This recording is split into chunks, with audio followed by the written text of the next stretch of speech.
Manny D-Whyte, producer-director. Manny D-Whyte's career is filled with incredible milestones. At just 16, Manny founded a non-profit organization called Turn Up Broadcasting that continues to thrive today, creating opportunities for young people eager to break into production. Through his work, he's built an inspiring network that supports and develops TV projects written and led by emerging creatives. He started out working as a runner on Britain's Got Talent, where he first learned about the role producer-director, which pushed him to want to pursue a career in it. Later, he had his big break working behind the scenes as a PD for the KSI show. From then, that experience opened the door to even bigger opportunities, including I'm a Celebrity, Get Me Out of Here, Big Brother, Married at First Sight, and most recently, Netflix Building a Band. In our conversation, Manny shares how preparation, continuous learning, and a commitment to growth have been his driving forces behind his success. And what you put into your craft truly determines what you get back. At the time of recording, Manny was off the next day doing I'm a Celeb in South Africa. The man is truly non-stop. The graft just keeps grafting. Welcome to the Art of the Graft podcast. My name is Chantal Burndam, your host, with someone who I've worked with before, who I loved working with and hopefully can continue working with. Manny D-Whyte, welcome to the show. It is so good to be here. I'm so good to be here. Congratulations, by the way. Thank you. Thank you so much. This is great. I can't tell you. I'm so excited to have you on this. Oh, because you're one of the perfect people to have on. Oh, thank you I've very seen much. Your credentials left, right, and center, going everywhere. I mean, trying to book this in was so difficult. And it's not even because it's like, oh, you're too busy. I love that you're so busy. And I love just seeing your posts every now and then and just watching what you're doing. So I kudos to you and everything you're doing right now. Thank you. And again, like I said, I really wanted to have you on this podcast because it's important as Black people in this industry to talk about our experiences, talk about what we have learned from being in this industry that we love so much, and we actually love what we do on a daily basis. Yeah. But also creating a safe space for people who may not feel like they have a space. Yeah. Pretty much. Yeah. So I kind of want to start with your very first experience in production. Mm-hmm. What did that look like? It's really, really interesting because I had quite an unorthodox start into the industry. Right. Like I didn't specifically start in television. I didn't particularly start where I've ended up. I started actually creating a non-profit for young people to get into the industry. No way. As a young person. So I was literally 16, growing up in Canning Town in East London. There weren't really any opportunities to get into the creative industries. And I was literally to my friends, I was like, Lord, we need something. How do I get in? And thankfully my mum had started a nonprofit before, so I knew it was possible. I'd seen it done before, because you need to see some things to be able to do them. 100%. And so that helped, but also there was opportunities like looking at TEDx Teen, looking at Now Rogers, and the opportunities they were given for young people to create ideas.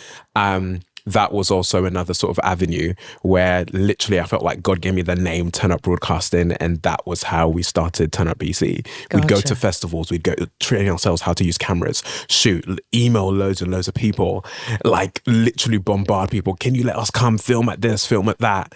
So I did that for quite a couple of years. And so that was sort of our foundation. I'd see my friends in school, I'd be like, hey, you're good at English. Have you thought about being a presenter? Oh, I love that. I'd be like, oh, you're quite good at computer science. Have you thought about editing videos?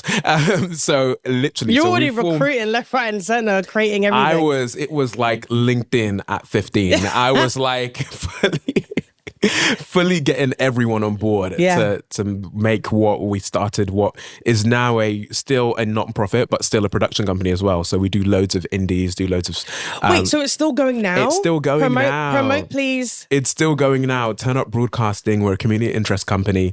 And yeah, we do loads of short form content, but we also do content where it's...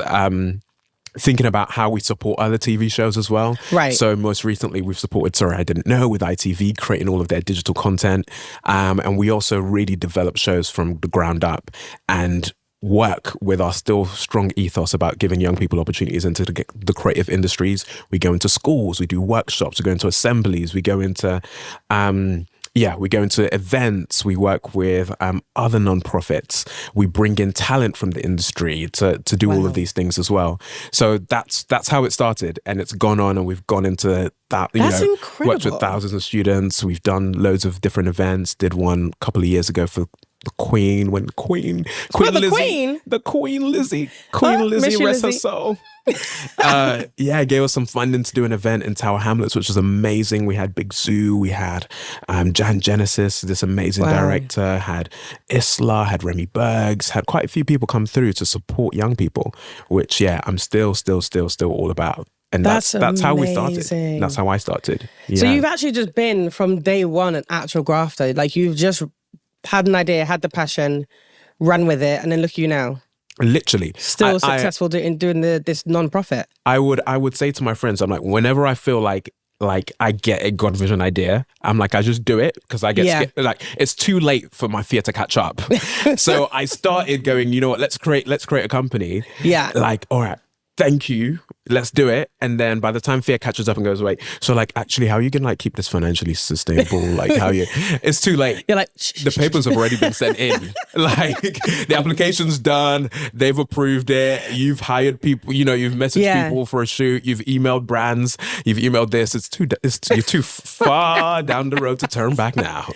Oh, that's so good though. And this is a massive like segment that I have on this podcast is, there's an importance for us lot who now have found our spaces in production to show the next generation of like how to do that. There is these spaces for you. Just try it. Just find the places that give you that opportunity. Take that leap of faith. Maybe you've had no experience. You've never thought about it until now and you're in your 20s or whatever.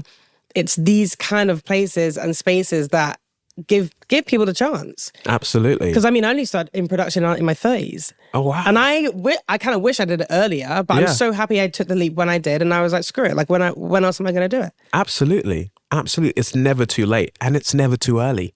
Yeah, 100%. It goes both ways. It goes both ways, because some people think, I'll just wait until, like, thank God I was working. And I had my first runner job on Britain's Got Talent, and I was working like as a day runner whilst at uni.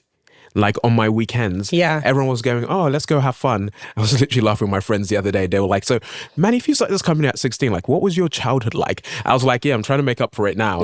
But I still don't have the time. They were like, Manny, were other kids like, yo, let's go out for the weekend? And you're like, sorry, I've got to do emails. You were an adult at the age of 16, pretty much. They're going to get me a shirt that says I've got to do emails. They're like, you go for drinks, man, you've got to do emails. The thing is, it pays off. Like, it massively pays off. Literally, but still have a childhood. Work-life balance, guys. I agree. I agree. Yeah. Have a balance. Yeah. I think that's the other thing though. Like, again, working in production, we do very long hours and it can be quite stressful, all that kind of stuff. So I do think there's a bit of a stigma of like, oh, I'm never going to have a life. Yeah. If you work in production. It's like, no. You will. Find the balance. Exactly. It's not that crazy. And also the crazy is kind of good crazy. Yeah. And I think there's seasons. And I think you have to maximize the seasons when you're busy, and when the seasons come that you can have a break, you can have a break and you can rest. You take those times, and you have to work in life. Life is created in seasons, so you have to follow that in our lives as well. I feel like. Yeah, totally agree. And also, being a 16-year-old black man trying to get into this industry, doing what you were doing, and pushing those boundaries. Talk me through that. How was that? Did you have to, like, was there rejections you have to deal with? Or were you just like, I've got this, I'm not even gonna, if a rejection is rejection, fine? Or did you ever find those moments where it really kind of like came down on you? Yeah, it was kind of a mix of both, because there was rejection, especially the early days of Turn Up. Like, we didn't get replies to most of the things we sent. Yeah. So it was literally the one yes that we were like, amen. Let's get in there. Let's do what we can do in the way that we can do it, and maximize the opportunity that we get from this one yes in those open doors. I remember when we first had a yes from Wireless Festival, we went in, we went so in. I was like, found the two best upcoming presenters I could, and went in, we taught ourselves like how to do things we never done before. Yeah. And we went in, and literally the preparation met the opportunity, and there was like, somehow, somewhere, Will Smith was there, and Willow and Jaden, and Miguel, it was a great lineup, but also people behind the scenes and backstage. So we're able to get these like loads and tons of great content. But the number of people that closed doors, that said no, that didn't reply, even after we did those things, we thought, yeah, we're gone clear now. Yeah. We're going to be the next SBTV. You know, there was a whole different path for us. And so absolutely, a lot of rejections. I even remember thinking of in production, thinking of television, thinking of my first job on BGT. I love BGT, and still going to go back to them soon and work on the new show. So, but I remember working on that show, and especially as a day runner. And I have to shout out my sis, Rachel Kudjoe, who was the one who gave me like my first job in quote unquote traditional television, linear television. And I remember being a day runner and figuring out and learning on that job what the job I do now is, and seeing for the first time producer director, that title, because I always thought it's either producers or it's either directors, and you don't really quite know what either of them really do, especially if you're not quite familiar with the industry. You're like, maybe one does cameras, the other one creates the whole show, and so that's as much as I knew then. But seeing that there was a role where there were producers and directors like as one title was quite unique for me, and I learned that on BGT. And I remember that being the show that made me go, actually, I want to do this, but also being the show that where I faced rejection for the first time. I did that show for 3 years as a day runner. Wow. And I remember the part of the show where I was a runner of was a part that never made it onto air, because they do all these massive auditions throughout the whole country. Yep. And before anyone ever gets to see Simon, Alicia, and Amanda, and well, now KSI, now JJ, and Bruno, like they auditioned these guys first. Yeah, I did those auditions. Did you? Twice. Like as a punter, as a contrib? I was singing at the time. Oh my days. I did Britain's Got Talent twice and an X Factor once. Oh my gosh. Yeah. What years? Oh God, I was like 15, 16. Did we bump into each other? Maybe, I don't know. Oh my days. The auditions were in Islington and in the business centre, and my uncle came with me to all of those. Oh my days. And in X Factor, I got to the second round. Yeah. And then I backed out. I got really, really in my head about it. Oh no. Yeah. But again, I never knew what the process was. Yeah. So until someone told me, they're like, so you do 3 rounds and then you might go to the actual shows. I was like, that's long. It's a lengthy also, process. It's so many people and so many days. A lot of people, a lot of days. And you can imagine a lot of runners. Yeah. And so that was what was quite interesting, because it was competitive. Yeah. So a lot of the runners that came on were new, were getting their first leg in, but also to get onto the shows that actually make it onto television, there's less runners. And so you kind of got this vibe that they were sort of looking at the runners that they had and going, oh, who are the ones that impress us the most are the ones that are going to make it on to the next stages. And so that everyone was literally, it was like a runner, it was like a runner off. What I always say, what usually happens behind the scenes of these television shows is way more interesting than whatever gets shown on the air, because there needs to be a runner championship.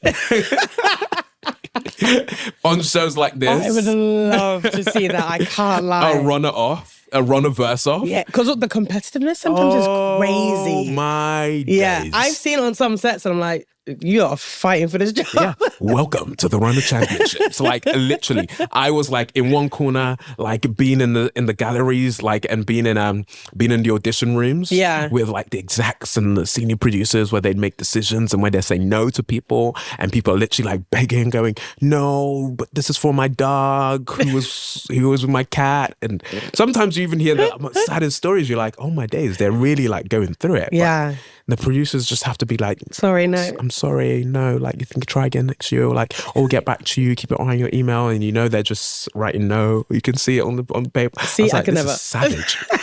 This is savage. I'd hear about a dead dog and be like, okay, you can go through it. But they're doing their job and they're doing it well. Yeah. But yeah, ultimately that experience is what made me like go like, whoa, I need to impress these people. Yeah. And so again, you start code switching. You start doing all the things that you see other people doing that you think will get you noticed or get you, into those rooms to go on to better things in BGT and the BGT world and BGT culture. Yeah. And I remember literally going up to producer and being like, can I help you? Can I do this? Or like, oh, is there anything else you need? Or like, so on and so forth. And some people were really lovely about it, but there was just this one producer that literally just turned around and was like, sorry, can you not come in my face again? Don't you about this. Stop it. And just walked off. And I remember sitting down, literally dramatic, cue the violin, playing the sad song. I went to a corner outside of the main audition room, leaned back against the wall and slid to the ground and went, am I meant to be in this industry? No, stop. Am I meant to do this? I've tried for 3 years now and I've never made it past like this day runner. And like, I'm always coming back. And bear in mind, 3 years in uni, so I was at uni at the same time. Yeah. But still, I was like, everyone else gets to go and do the main show. I come back the next year and they're like, they all have these stories of like, oh, this is how this usually works. This is how I'm like, no one's ever going to notice me. I'm just going to be a day runner. Yeah. Forever. It's sad as well because it might even take that one person to just crush like any of that enthusiasm. You're like, okay, fine. And then people just quit and just be done with it. Yeah. And a lot of people did walk away. A lot of people did find other gigs and were like, actually, maybe it's not for me because they weren't able to level up from that one show. Yeah. But yeah, I thank God, literally God redeemed that story. Yeah. And I'm returning this year as one of the producer directors ever since leaving that show so many years ago. So the show where I found out that role existed, full circle, coming back to it. And yeah. So how long have you been doing this now? Because I feel like if you've been doing it since basically 16, you've just non-stop been in production this whole time. Yeah. That's incredible. Literally, it's 10 years now. That's really incredible. Yeah. Kudos to you, man. Thank you very much. Every time, like someone, I think it was Amanda. Yes. Yeah. When we did the charity match, and I was like, I've seen your name everywhere. And so I was so excited to meet you. But you actually have just worked on like everywhere, different countries and all that kind of stuff. What are the shows that have been life-changing for you the last 10 years? Oh, life-changing shows. I mean, all shows are important. Let's put that out there. But there are those shows or those experiences or those people you've met, you know, on certain productions that have just been like, you know, they change your whole concept, your whole being in a way of how you want to then run as a person. Yeah. It's really interesting because there have been, like you're saying, I've had the privilege to work on some amazing shows. Like, you know, I've got to shout out my faves, you know, Married at First Sight, you know, I've done for 4 years now, you know, I've done a bit of Love Island, a bit of After Sun, you know, a bit of everything's left my mind now. I'm a celebrity. I'm a celeb, done for 3 years now. And then most recently building the band for Netflix. My God, yeah, no, stop. I haven't even had a chance to watch it, but I saw this one clip and it had me in tears. And I don't know, what was the scene? It was this girl who she's like a bit bigger. Yes. And it was just her having her sort of like her interview and not feeling like she's worthy or because of Katie. Her looks. Yes. And my thing was like, she's a plus size model. That, though, isn't it? Like, you can have the most incredible skills, incredible voice, but there's still a part of this world that will just look at your looks and that's absolutely. it. And it reminded me of the girl from Little Mix who kind of like people made fun for her being like a curvy girl. Jessie, and I'm like, how are we still in this world when that's a thing? When you've got that level of talent, crazy to me. Absolutely. And it's even reflected in the industry. It really, really, really is. I was chatting to my friend as we were driving in here. I was like, we need to like deep that different doesn't mean inadequate. Yeah.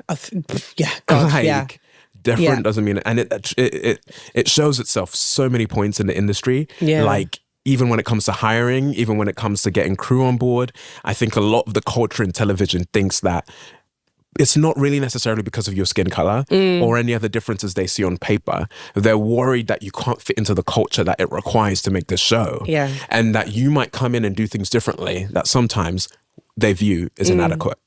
So it's like, you don't give people chances because you think that what they do is going to be subpar and substandard to what it needs to be done or to the quality that you feel needs to be met.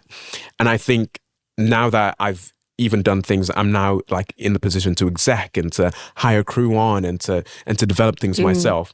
And I've faced that same thing of going, oh wait, I just want to instinctually call the people I know who can do this, and I know have done it before and will deliver it in the way that it should be done, or I think it should be done. And it's taken a moment for me to go, actually, I need to trust in a way that also doesn't look like what I'm familiar with. Yeah. And I've realized that the same way people gave me grace, I need to give that same grace to other people. And so, yeah, I literally had to do the same. And seeing that those people, once they came into those roles, that they might have done something different. They might have produced in a way that, I wouldn't have produced. They might have asked those questions differently. They might have done it in the way that didn't require code switching. They might have said, man them on the left, gal them on the right. Let's do this show. It's going to be sick. We're going to have a great time. But, you might have said, hey, welcome to the show, everyone. It's so good to be here. And, hey, can we get all the, you could have said it in so many different ways. Yeah. But the message was sent, people received it, and it still happened. The content was still go in the same ways, but you were uncomfortable for a second because you didn't know where that was going. So yeah, I've been in a couple of sets. I'm just like, exactly. Do I leave the room right now because I don't know if this is going to work very well? Exactly, and I feel that's part of the culture, right? And I feel like that's sometimes what needs to shift. It's like different doesn't mean inadequate. There's a line. Obviously, you've got to test. You've got to trust. Make sure you can trust people. Yeah, and that's a whole other conversation. But yeah. No, I definitely agree. I mean, again, this podcast is the one part I really want to highlight is, people with different backgrounds and minorities, but also disabilities. And that's such a big thing because I've been in a number of sets and that level of quality is still lacking. And I spoke to someone on LinkedIn ages ago and they feel like they're a burden if they have like a wheelchair or their crutches come onto set or anything like that. And again, it's people who work in production. We're the ones to find those stages, find those spaces, but also to allow them to be like, you now need to make this a bit more of an even field. But even whenever I'm crewing now, again, I'm very similar. I try so hard not to do this and just stick with the exact same people every time, because then the problem is when you change the crew, they're like, oh, what did I do wrong? Or what can I? Why are you changing that person? But I'm like, no, I'm just trying to keep it fair ground. Yeah. That's all it is. But I think everyone needs to just continue thinking like that, even though it is tricky. Yeah. Because then if something fluffs up, that's for us. it's risky. It's risky from the hiring point of view that you get to sit. And even I'm crewed up recently for this show I'm about to do. And it was like, I was looking at the PDs, I was looking at the DVs. I was like, I love this dude, but I just can't have you on this. Like, or I've got a limited amount of crew that, you don't have unlimited budgets. You don't have unlimited spaces. You're always limited in some sort of way or fashion. And I try to balance the ball where I'm like, all right, here's some people who I've never worked with before, but I know people who've worked with them. Yeah. I know they might not have done this show before, but I know they can be an asset in a way that everyone who else has been on this show and who has done shows like this might actually be limiting. Yeah. Because their mindset might not think of creative and innovative solutions that might actually help us make the show better. Yeah. They might all just come really trad and really think of like, oh no, we need £800,000 to make this work. And I'm like, oh no, this dude does this in his bedroom all the time. Bro, what you thinking? Oh yeah? Some cable ties, some this, still is health and safety tick box. Yeah. Amazing. Let's do it. Yeah. Thanks, dude. Everyone's like, oh, okay, it does work. It's not the way I would have done it. But okay. Yeah, you still get the results you want at the end of the day. Exactly. I must say, your network must be insane, by the way. Oh my. Just like, I don't even know where to begin, but I want to ask, like, did you ever get to a point where you were going to like social events and meeting people that way? Or was it more you were just like honing in the people that you were working with on projects and connecting with those people that way? What was your method there? I think it was, I would like to say, I went to loads of networking events. I did loads of, networking, but I'm not going to lie to you. I'm not gonna lie to you. I had quite a peculiar journey. Yeah. And for me, especially as a man of faith, it's like there's loads of things. I never want people to think that, it's just about luck. Yes. And it's just about, this happened to have just happened. But I can't downplay the fact that there are things that weren't in my control that happened in my career. But I'll also have to emphasize the fact that although those opportunities were there, there was preparation that had to be made for those opportunities. Yeah. I literally see it as like literally the Lord will prepare a table for you, but what you bring into the table. Oh, true. Yes. Yes. Because people want to eat. The people want to eat. What are you bringing to the table? Yeah. So like literally, and that's my career. Like God literally prepared a lot of like the table. Like I was literally sat at a table working on a show for this production company, Spun Gold, and I remember literally wanting to quit. I was like, I'm so done with running.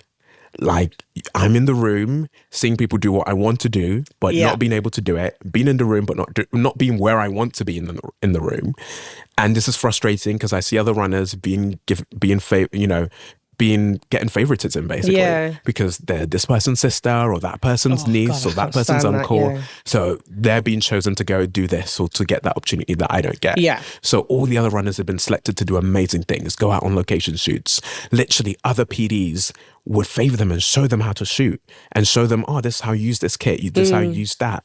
And just because they were more familiar to the PDs, they could see themselves in them. Yeah. They couldn't quite see themselves in me. And so that just makes you feel like straight away, you're like, all right, so what am I doing here? Yeah. Yeah. It makes you feel unseen. Yeah. Yeah. No one wants to invest anything in me because they don't see me worth investing in. Yeah. And that's a hard reality that hits you, or that hit me at that point in my career. And I was like, all right, Lord, like, all right, this maybe I need to go and be a doctor. And be a lawyer, go back, bring that biomedical science degree. So I was literally sat at a table and checking in crew, data wrangling at the same time. And these two ladies happened to sit towards my left. And as they sat towards my left, I heard them I overheard them talking about like hand warmers or like how it's so cold, our studio should have some hand warmers. I was like, oh, there's those hand warmers on the desk. I was like, literally picked up the hand warmers, handed it to them. Long story short, led to a conversation where I found out, oh, that's the director, Liz Clare. Oh, stop it. And that's the, assistant director, Haley. And like, okay. They are now telling me, Liz is telling me, oh yeah, I've actually been looking for someone to mentor in the industry. What do you want to do? I'm like, I want to become a director. Please mentor me. Will this conversation ever go anywhere? She gives me her email. I'm like, oh my days, this what? Not like, and then she walks off and then Haley comes back later and Haley goes, oh, by the way, I'm assistant director, but I also direct with this director called Hamish Hamilton. We do shows like the Super Bowl halftime show, the Grammys, the Emmys. Ever heard of them? God. The Oscars? Like, yeah. I was like, yeah.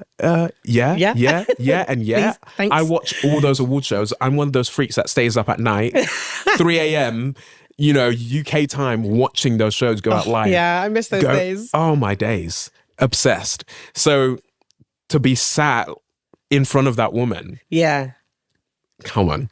You can say it's luck. What? But I'm literally Place that for a reason. I'm like divine opportunity, like literally. But then again, Liz Clare and people like that and Haley allowed me to come onto her production company, what's called Gold Dust, and they used to do amazing stuff right now. They do all of the fashion awards every year, and loads of other great content.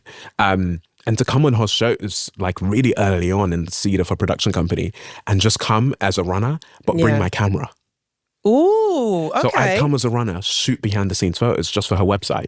I'd come as a runner, like shoot behind the scenes content just for her. Like still paid runner rate, nothing at all, but she was giving me opportunities to practice, to get good at what I do. So, and it didn't like, I'd have to do double the work, but she was giving me an opportunity. Yeah. And I'm so grateful to her and Kate Sinden. They owned that production company. And long story short, the next gig that they did was when JJ started music. So it was JJ's album launch. Yeah. Where he was thinking about doing this amazing like video project for the whole album all the way through, doing a whole live stream for the whole thing, and he got Gold Dust to do it, and I think there were quite a few other parties involved to make that a reality.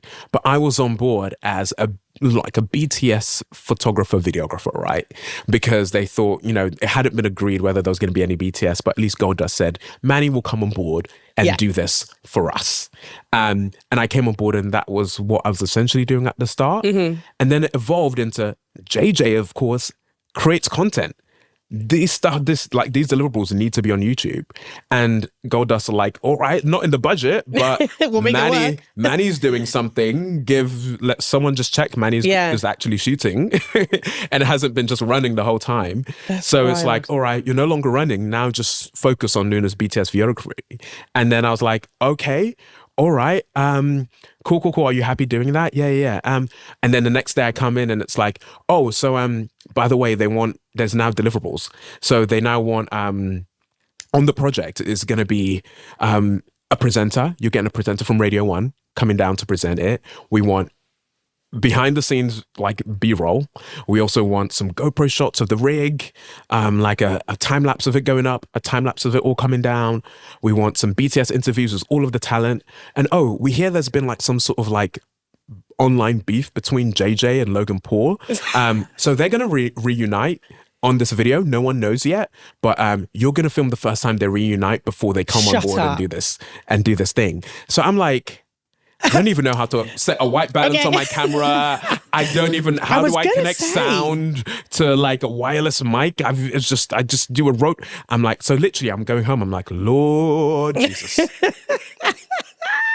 Thank you, Lord. I'm watching videos on YouTube, figuring out how to do this, do that. And then, guess who the guests are? Talent, Big Zoo, AJ Tracy, Lorraine Kelly, Jonathan Ross, all of the Sidemen.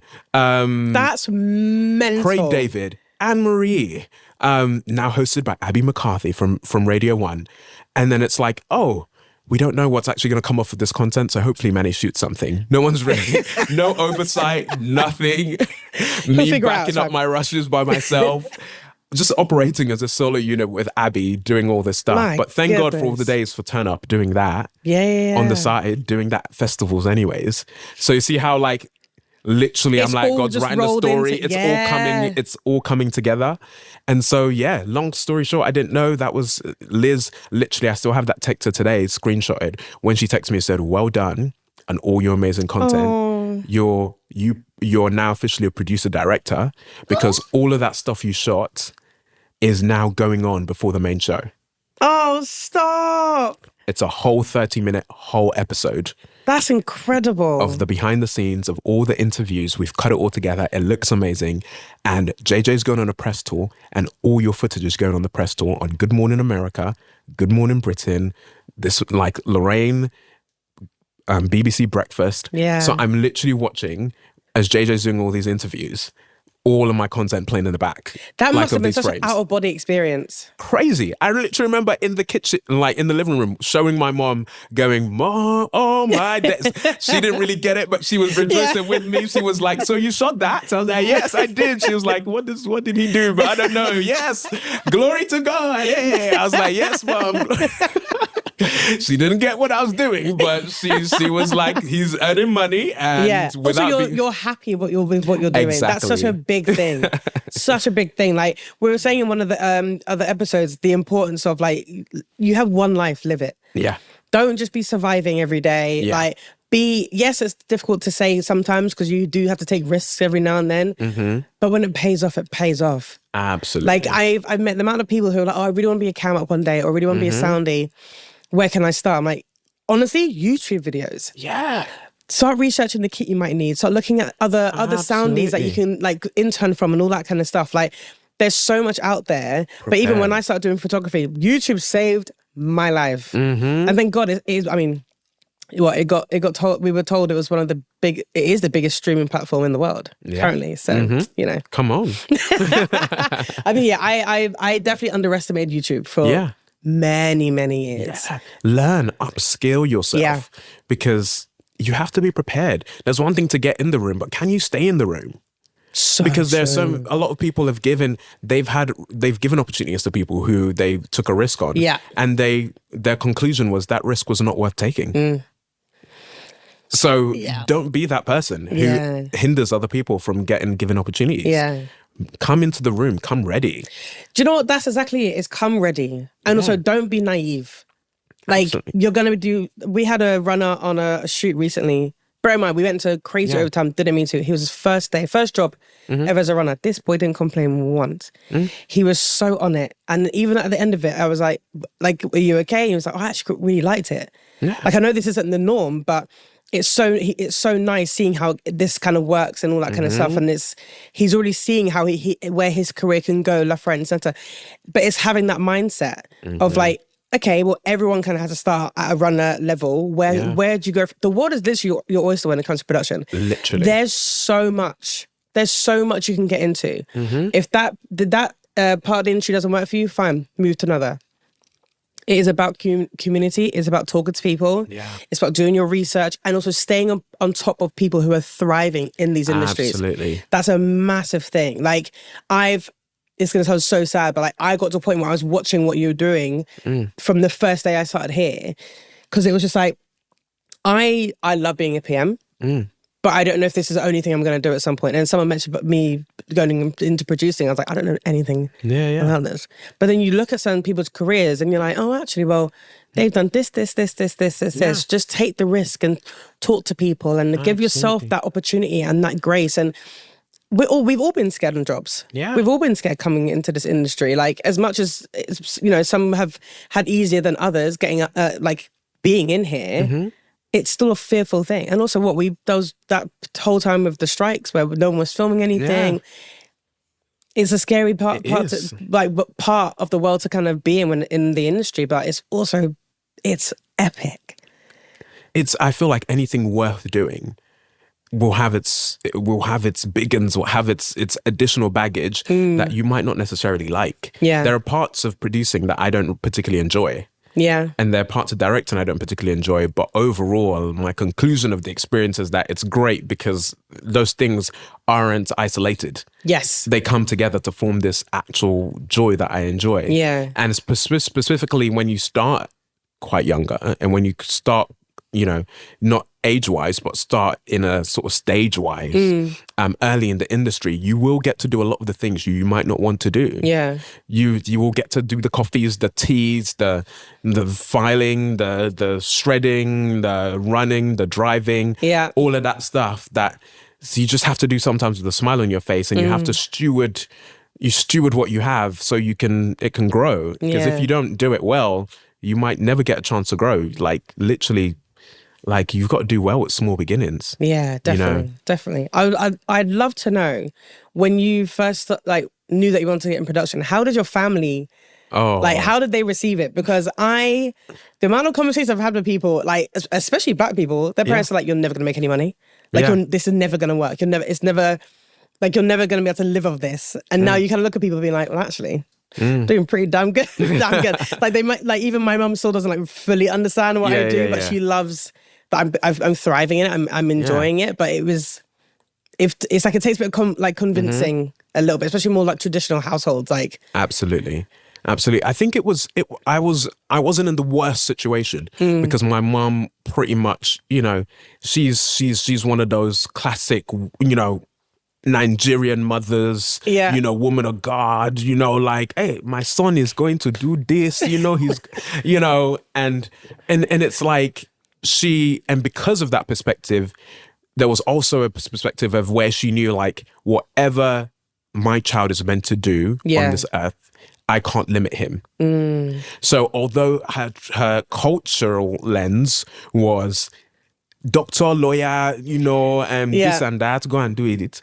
But her faith lens was like, whatever he's meant to do, he's going to end up doing it, and I should champion him in that. Yeah. So, but also she's like, I care about you, so I actually generally want you to do things that I know and I've seen before. It's actually my love for you that is saying, like, you're actually quite good at science, man. You don't throw this away. Because the sad thing was, I actually wasn't bad at science at GCSE. Like, you got the A's, you got the A stars, you got to A level, somehow still hanging on, and got the grades enough to get the access into uni to do it. And it's like, why are you gonna throw this away for what? For TV? To what? To be a clown? To be a what? A what? A runner. Yeah. Oh my God. Because you don't start there. You don't start as a producer director. Yeah. You're throwing this all away. Yep. You could begin a PhD to be a this. And so I understand our parents' heartbreak. Yeah. And when it's unfamiliar territory, when no one in the family's done it before. Yes. When no one within a phone call's reach has done it before, where do you go? And so yeah, it was tricky. My mom literally was like, okay, so you're not going to do this? What about studying English? She was trying to meet me in the middle. She was like, that's a bit creative, but maybe you can go to Oxford and do that. You know, my grandma. This is my middle ground. Exactly. Come with me here, please. Exactly. She was like, maybe leave science, do something artsy. Yeah. My grandma was like, what about mass communications? You're like, Nan, I'm all right. I'm No thanks. I was like, I really appreciated their effort in trying to meet me somewhere that didn't look like, you know, I still went to uni. I did liberal arts and science. That was my middle ground, where I could literally build a bear of a degree. So I did different modules from different things at Royal Holloway. But part of those things was I did also drama. Great uni, by the way. Oh, thank you very well much. done. We had a good time. We had a good time at Royal Holloway, literally. That was one I applied for. Oh, did you? Yeah. Oh my gosh. Can you imagine us both at Royal Holloway? You'd have done radio at Royal Holloway, I'll tell you now. I've always wanted to do radio. That's how I... Always. Because when I stopped acting when I was like in my early 20s. And at the time, I was looking at doing like voiceover work. And my old drama teacher was like, you'd be so good at this. Yes. But I, again, never knew how to get into it, didn't know anyone about it. So it was a dream that I just fully kicked to the sand. My mum was one who was like, oh, you could do voiceover work. Yeah. Yeah, do that. And then it just got in my head, never did it. And I never back to acting either. It's never too late. It's Everyone never keeps too saying, late. I know. It's never too late, because that's part of how I started as well. With Turn Up, I do voiceovers in my room. I was Spotify, like even before Spotify was a thing. I was doing like, listen, when the ads started coming up, I'd start imitating how I'd present the artist before their next song. So I'd be like, and I'd watched growing up in Nigeria, growing up in the UK, growing up and watching loads of content from the States. Yeah, I'd emulate people really easily, and so I'd watch like Ryan present on American Idol. Yeah. And I literally would be like, welcome back to American Idol right after the break. That's and I do like try and imagine, presenting, and next up is Katy Perry on, California Girls. You actually naturally got that voice though. It was like that vibe. I wanted to do more of that. I was like, all right, let me try get onto Radio 1. And when that didn't happen, I used to do like basically, before podcasting was a thing, I used to do it from my room with my friends, and I'd invite them on. I love that. And we just like have fun. And it was called the D-Whyte Show back then. And then when I went to uni, I did the D-Whyte Show at a student radio. And that's a whole sub journey. Yeah. I saw the Instagram page like a few days ago, because I never clocked it on your profile before. I literally saw it a few days ago. Yeah. And then I went on to do a bit at Westside Community Radio. And then I did a bit at the BBC Regional. Yeah, so I'm sorry. Is there anything you can't do at this point? I'm trying to find something. It's incredible, but it's also nice that you're giving yourself that space to like do something new, do something different, and just have fun with it as well. I think that's a main thing. Is like, absolutely, yes, jobs should be able to like pay your bills, yada yada yada yada. But I still think you should be having fun at work. Absolutely, it's so important, and not limiting yourself. Yes, do not limit yourself because that's what happens when you come into TV. And I struggled with that because when I came into TV, I was still doing radio. I remember literally I did 3 years of Drag Race UK, and I used to go into that show, and in the evenings, such an amazing, lovely team, by the way. The series editor was kind enough to understand what I do, and even Married at First Sight back in the early days. And it'd be like, I was like, on Mondays, I need to go back and do an hour show. Will you let me finish earlier on Mondays? And it was like, that's totally fine. So I would drive in, work a full day of TV, drive an hour to the studio, prep the show in my mind as I'm going, go there, and literally producers like, oh, this is the show, da-da-da-da-da, here we go. And I'm on air, BBC Radio Sussex, so sorry. It was a wild time, but it was worth it. When did you sleep? Oh, tell me about it. Tell me. This is why my friends are going to print me that shirt that says, Yeah. He was doing the emails. Yeah. Yeah. I'm just gonna I feel get in you my give emails. off energy that you're like, you can run on like 3 hours and do a full day, no problem. And no one's going to clock like that you've had like little sleep. It's really sad. I'm trying not to do that. It's a long term thing. When I go on holiday, trust me. Yeah, This is why, yeah, you know yeah. that thing when they say when your friends tell you they're available, doesn't mean they're free, or when they're free doesn't mean they're available. I can't Yeah. remember. Yeah. I'm one of those people. If I have an off day, that's not the day Yeah. I'm trying to see everyone. It's the day I'm trying to catch up on sleep for 24. Just sleep for 24 hours straight, banking it. Yeah. It's going in a vault. That's the thing though. It is really important to find balance in any job you do. Yeah. Is finding balance. Because I too many of my friends, I think in our 20s, working, party, dead. And you get to something happened when I turned 30 and I was like, oh, I quite like sleep. Yeah. Actually, I kind of need that. Yeah. But then when I started in production, it was like, oh, no. I need the reset day. Yeah. I need that day of no phone, no nothing. Yeah. And I can keep going for the rest of the week, no problem. But it's so easy to be like, no, I'm fine. I can do it. No, I can do it. You say yes so much. And then you overwhelm your body. But mentally, you don't always clock that you're there until you actually sit down and you're like, oh. Yeah. Burnout is so real. Yeah. It's so real. It's the other side of this conversation, right? Of grafting. But first, you've got to get to yourself to the area where you've got something to burn. Yeah. 100%. Can't be worried about burnout if you ain't got nothing to burn. Yeah. That's why when I have people sort of like complain at times, like the certain sets they've been on or whatever, and it was like 5 hours, 6 hours, I'm like, shh, please. Please. That's like a quarter of most people's day in production. It could be strenuous, it could be long, but also when you have such a good crew around you. Oh my gosh. The energy from everyone is what keeps you going. Gosh, absolutely. Surround yourself by the right people. Yeah. Be around the right companies. It works. It makes a world of a difference. 100%. Yeah. And I don't think people understand that as much. Like, I thrive off the people I work with here. And they are the ones that kind of keep me going. Like, we've got so many shoots going on in a minute. And everyone's been like, are you okay? Like, do you feel like you're going to burn out your bricks? Also, I was like, I'm actually okay. But it's also because you lot are checking in on me. Or I know that I have the space to say, like, I actually can't help you right now. Yeah. I need a bit of space to focus on what I'm doing before I kind of like burn myself out. Yeah. Because I've worked in companies where they don't really care. Here in After Party, they care. And it's very refreshing. Yeah. But I have spoken to a few people before where they're like, no, that's lucky. Yeah. Because you still have some production companies, more like the bigger ones especially, that don't have that much of an instinct to kind of be like, oh, this person might be on the verge of burning out. So you have to be vocal about it. You have to be able to give yourself that space to be like, it's not in my capacity right now. Yeah. Yeah. Keep grafting, keep doing what you're doing, keep working as hard as you can, but don't kill yourself doing it. Like, we've all got to where we are today by doing it in a healthy way, which is why we enjoy what we're doing now. Yeah.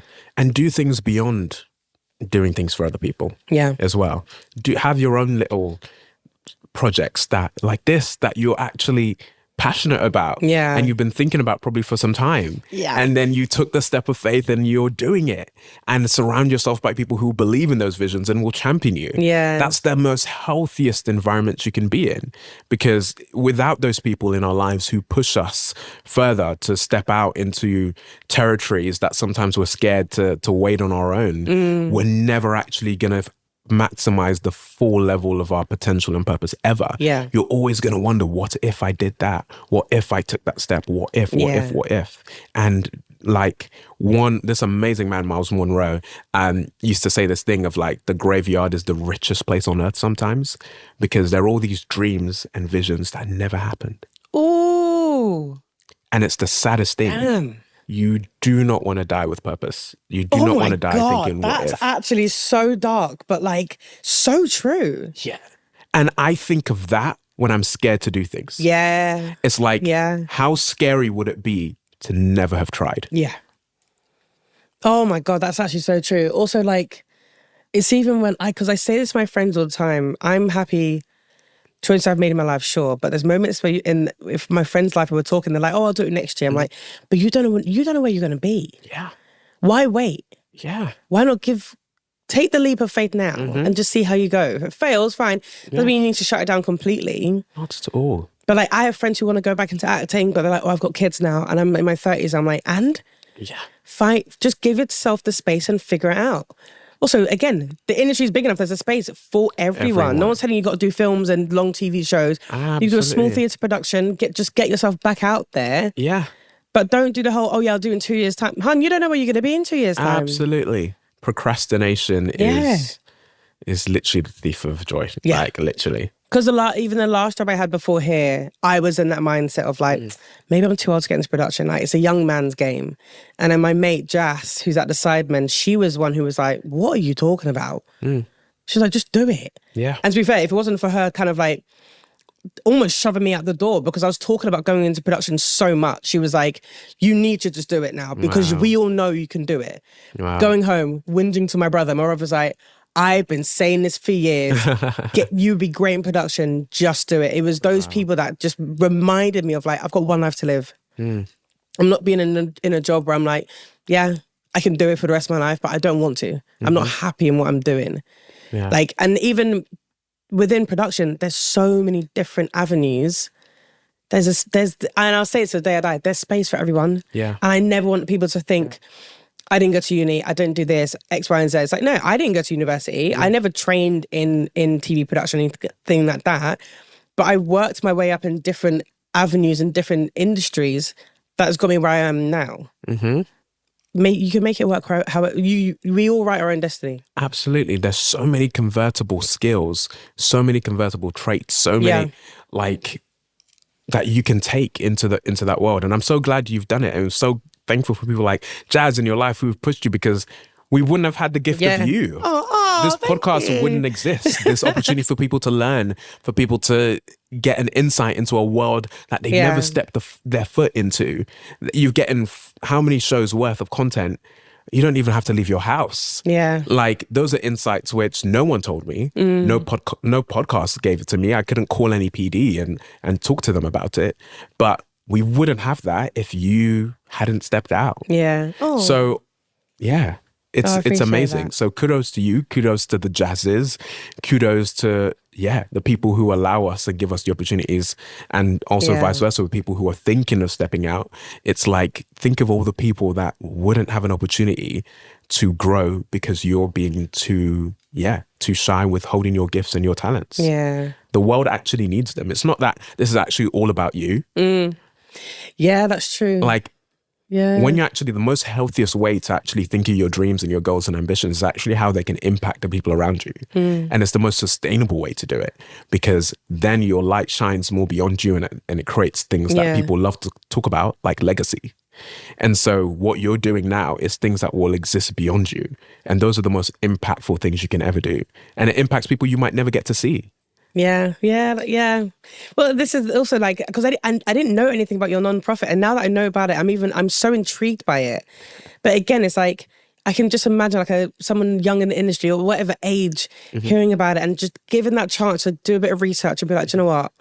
Let me send the email, send that DM, just put yourself in that space and give yourself those opportunities to just have the conversation. Absolutely. I think fear in such a big industry does take over people quite a lot, and I fully understand it. But I want this podcast to create the space to be like, come talk to us. Yeah.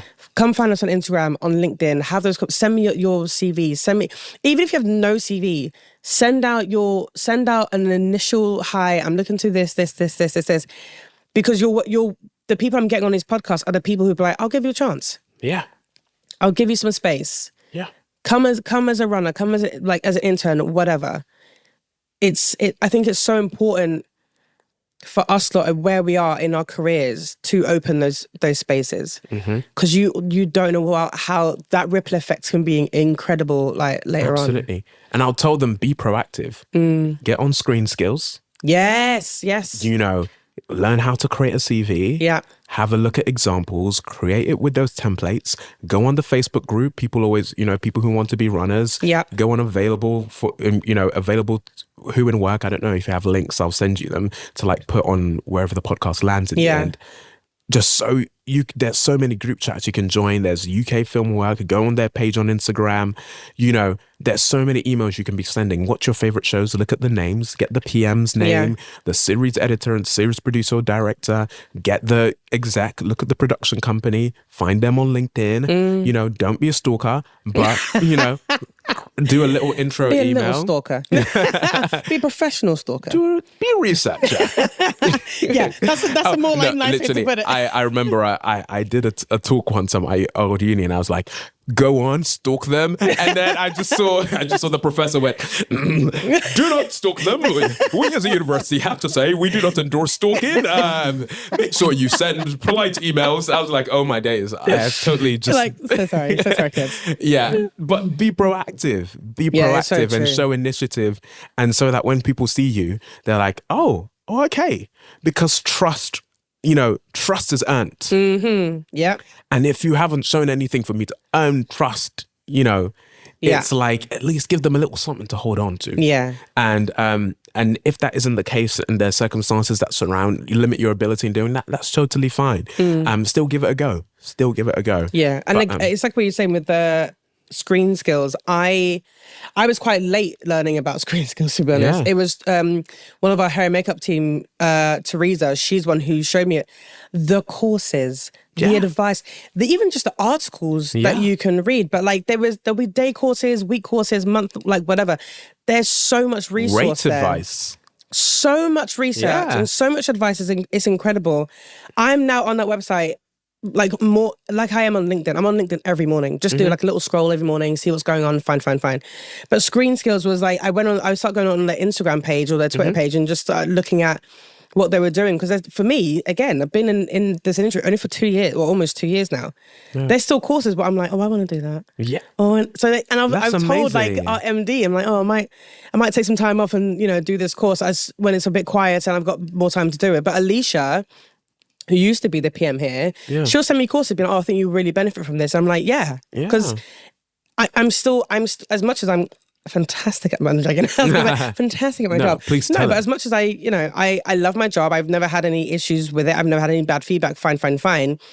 There's still so much I need to learn. Absolutely. And there's still I will say this endlessly. You can never stop learning. Oh, no, you can't. As much as you think you know how to do this and that, because at some point that ego goes crazy, there's always something to learn. And this industry turns, it's so fast. And you need to keep on it and keep on that wagon. Because you drop behind, people won't really understand why you drop behind, but it'll just seem like you're not putting the effort in. Yeah. And you're just waiting for things just to fall on you up no matter what, and you don't have to put the graft in at all. Yeah. And it's something that shows on the granular scale as well. Yeah. As well as microscopic. It's like, it's thinking of like the larger industry is changing. Yeah. And companies like have to keep up with those changes, and companies that don't fall behind. Yeah. Television is changing. The way people consume content is changing. Yeah. And if you're a PD that's just been in one world of just I just shoot on these television shows and I just do my shows and doing this and doing that, those shows might not have a long shelf life as you think they do, and you actually have forsaken and thought, oh, all this digital content kids, they're like doing their stuff. It's not, it's like it'll never take off that exactly. Famous last words. I think they're called like sidemen for a reason. They just sit on the side, and now they're on your Netflix. Yeah, and now they're taking space. Yeah, and now you're like, can I get a job on Insides? Thank you very much. I'm a producer director who much respects digital content. Never said anything bad about it. Yeah, it's like you just come crawling into it. It's like, no. Go back, sit down, enjoy your Saturday night television. Because again, it's my first real interaction with the Sidemen was when I started working with them as an operations manager. Because that was my whole sort of like life for a long time. That was a Charlton match that they did. Yeah. To then us work together, and then I'm PMing the Wembley one was crazy. Come on. That, I can't tell you, the first day when we got to Wembley, I cried outside that stadium for like 20 minutes. Yeah. Oh. Because I was there 6 a.m. every day watching the sun come up. But I cried so hard because it was just it was such an overwhelming moment of like, how am I here? Wow. And this was only 2 years ago. Wow.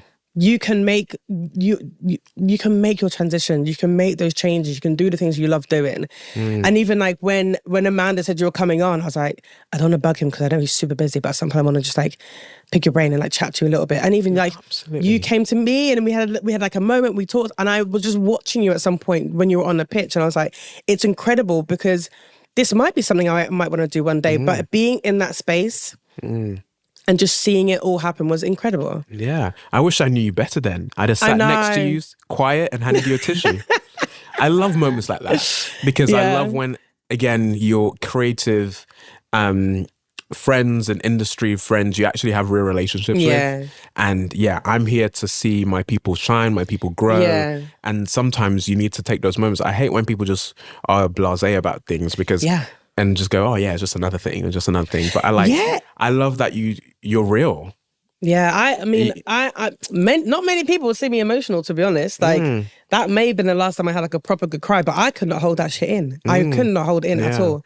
And then there was, I think it was like after the match, and like, you know, everyone's dispersing and all that kind of stuff. And I just stood at Wembley and I was just like, how is this happening right now? Rightly so. And I remember like we took a selfie with all the runners we were working with, Nadia, Grace, Tamara, and with Emily, she was incredible. Incredible PA, team, by the oh way. my God, like I loved your team. I can't fault them at all. They were so great. But there was a moment I just felt so proud of the people that I was working with. It was a great day. We all enjoyed it. There was so much going on. But then you just have that moment at the end when everyone's like packing up and all that kind of stuff, and you're like, oh no, this is it. Like, I don't know if I'm ever going to really talk to you lot again or see you again. But I got your details. I was like, definitely seeing him again. Yeah, we need to stay in contact. But like, all the other team that I worked with like, I'm still connected to them. Like, it was such an incredible achievement, but for all of us. Yeah. Like, sure, people film at Wembley all the time, or they do the Prem or whatever. That was such a significant moment in YouTube. And people have underestimated Sidemen for years and years and how big that's going to get. And I'm like, mate, they've done Wembley. What more do you want them to do? Yeah. Do you know what I mean? Yeah. So I'm now just like, next one, please.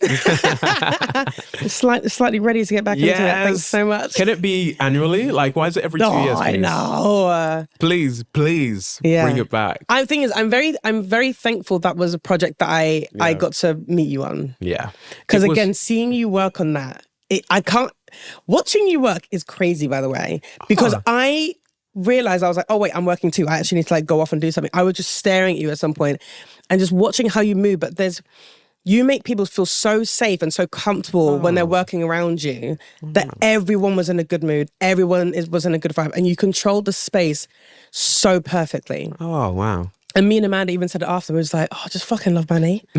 Like, he's just great. Oh. And I'm praying at some point we'll be able to do more together. Absolutely. Because this was meant to be. For me, this was a relationship that was meant to be. Yeah. And I totally agree, like in regards to like seeing you, working with you was so great. And it was, for me, I don't think I've ever seen that many Black female PMs. Yeah. And also that many young Black female PMs. And who are just also real and genuine and haven't been warped by the industry. Yeah. So it was refreshing I remember saying to my friend, like, instantly, usually you come into spaces like that and you feel like, oh, all right, cool, you're in your sort of like, you're a bit cautious, you're in a code switch mentality, you're like, all right, let me gauge if I can really, or maybe when I can really truly be myself without them thinking I'm inadequate at my job. But when I had a conversation with you, I was like, oh, subconsciously you didn't know that you being you gave me permission to be me. Oh, I love that. I was like, she's so comfortable in this space.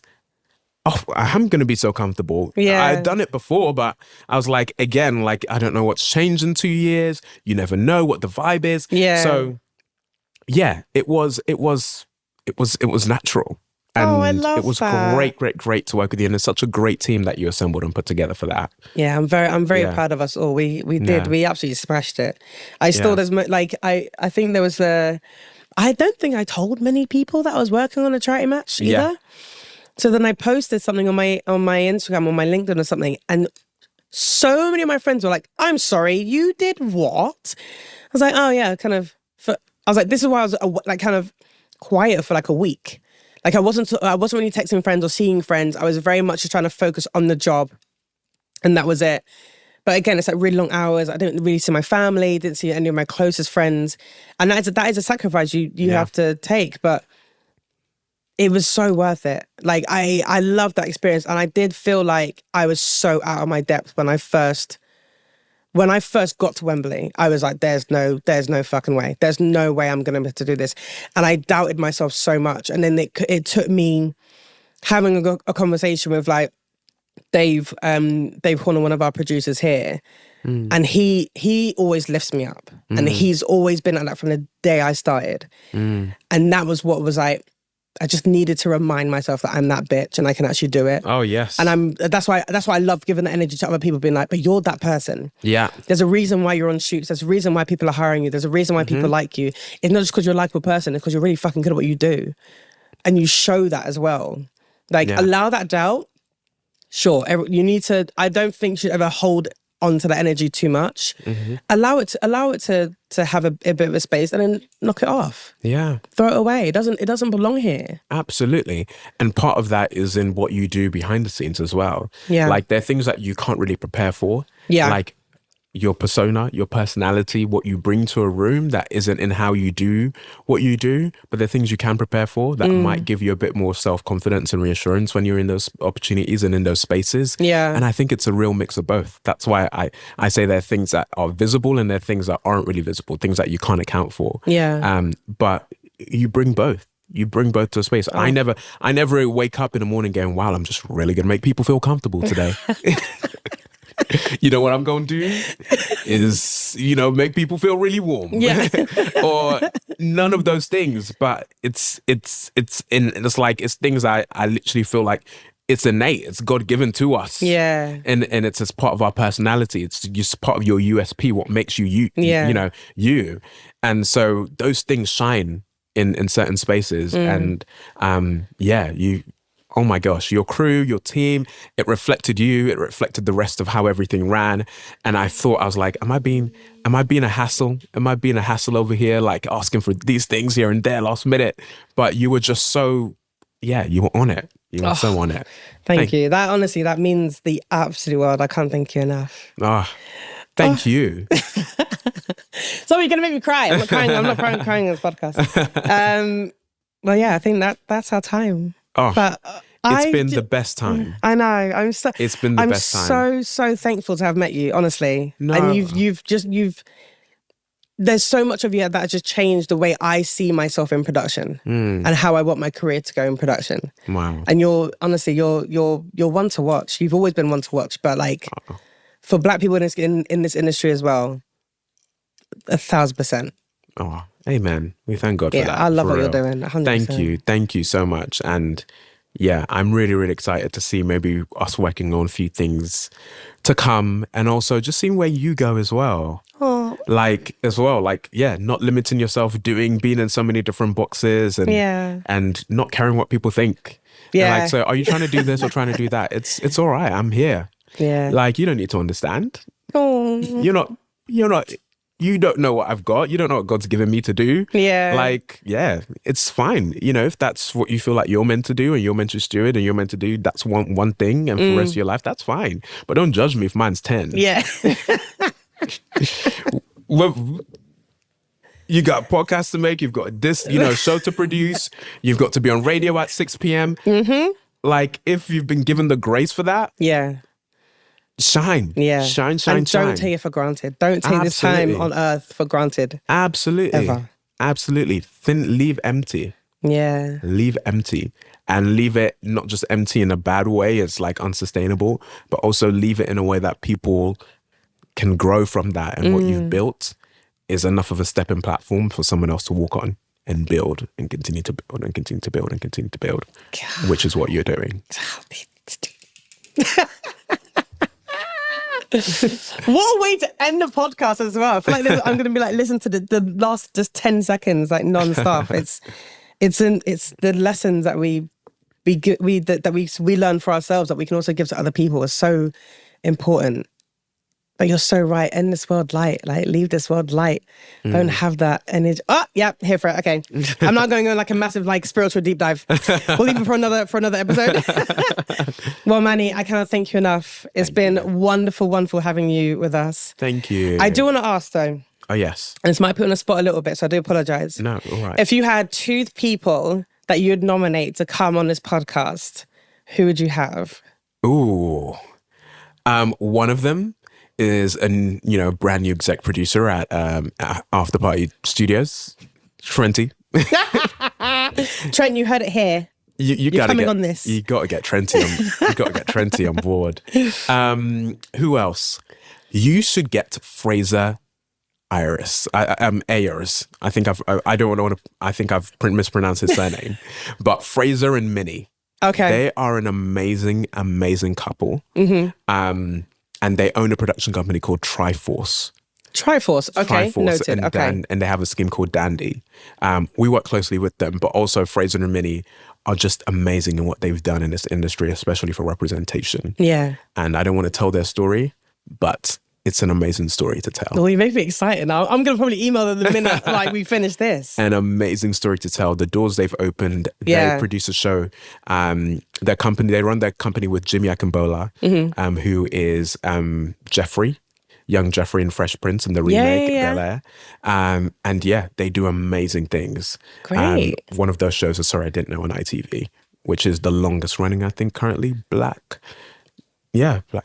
comedy show on ITV. There's some sort of record they've broken, and incredible. Yeah, and they're doing amazing. 6 seasons. Perfect. Those are my recs. Perfect. Plugged. Perfect. Yeah, plugged. Ready to go. Next episode. Amazing, Manny. Thank you so much. I can't praise you enough, man. I'm so excited for what you're doing and where you're going. You're just one to watch, and I appreciate your honesty and just you being yourself on this podcast as well. I really, really do. Thank you for giving me the permission to do so. And that's us. That is another episode of The Art of the Graft. If you can like, comment, and subscribe, and we'll be with you soon. Thank you.